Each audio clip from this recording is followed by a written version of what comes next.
Yo, what's up? Ako nga pala si Yolob ng Dr. Jutes at may kasama akong model. Papakilala ko sa inyo. What's your name? Eliza. Dr. Jutes man ako, ikaw ang pipiliin ko. Isa lang naman ang tanong ni Yolob sa'yo. Game ka na ba? Game na! My question is, have you tried one night?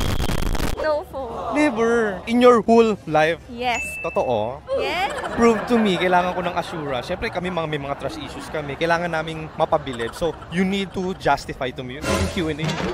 Paano mo akong mapapatunayan? Never talaga. Never ako umiinom talaga. Tsaka hindi ako lumalaban sa mga lalaki. So, ibig sabihin, you're not easy to get. Yes. Tama, dapat lang. May mga chances ba na parang may mga nagchat-chat sa'yo? Di ba, usually sa Facebook Messenger, ang lawak. Ang dami mga boys na nagkaka-crush sa'yo, nagkaka-idol. Ano usually yung mga sample ng chat nila? Yung may mga masasamang motibo sa'yo? Baka pwedeng maikwento mo sa amin or you can cite example. Paano yung mga banat sa chat? Pag tinatanong kung taga saan ako, ganun, parang pakiramdam ko, bakit pumunta ba ganun? Hindi ko nire-replyan kasi parang safety na rin. Diba? Tsaka pakinya ba kung tagasan ka?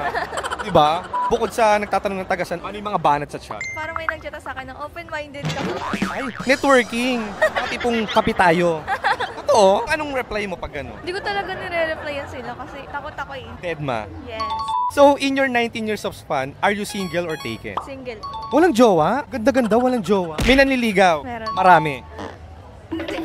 Mga ilan kung bilang sa kamay? Isa lang. Ba't isa lang? Nasungit ako yan. Okay. So, paano niya inas na can I suit you, can I court you? Paano ka tinanong? Actually, sa chat lang. Okay, so paano yung first banat niya sa chat? Nireplyan niya ako sa story. May ask muna kung ano yung my day story mo nun. Anong klase? TikTok, syempre. Nagti-tiktok ka? Yes. Anong kanta? Tequila Rose ata yun. Kay Hail Mary tsaka Al James. Pwedeng masample lang kahit onti lang. Sige na, kahit sa ano lang, 3 seconds lang. Sige no, please. So, yun yung my day story mo, yung Tequila Rose ni Al James feat Hail Mary. Yes. May I ask, ano yung reply niya? Pretty. Tapos, nanligaw na siya. Hindi pa naman agad-agad. Sabi niya pretty. Anong reply mo, ate girl? Sabi ko, uy, sige.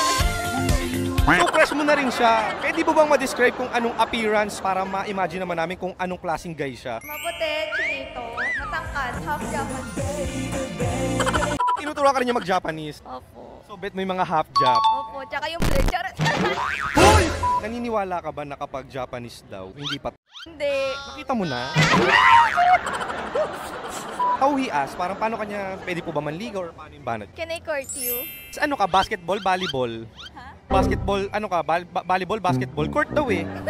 So, nung sinabi niya, can I court you? What's your reply, ate girl?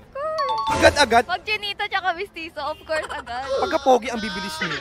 Nakakaawa naman yung mga... Masasaktan ka na lang din sa pogi na lang. Baka pwede pakita yung mami dito kung gaano kaganda. Ay, mami, hello. Hello. Ganda po ng anak niyo. Thank you po. Galing po sumago. Walang mana sa mami. Actually, first time niya ngayon mag-modeling sa Casco Market. And what's your advice sa mga never pa naka-experience ng one?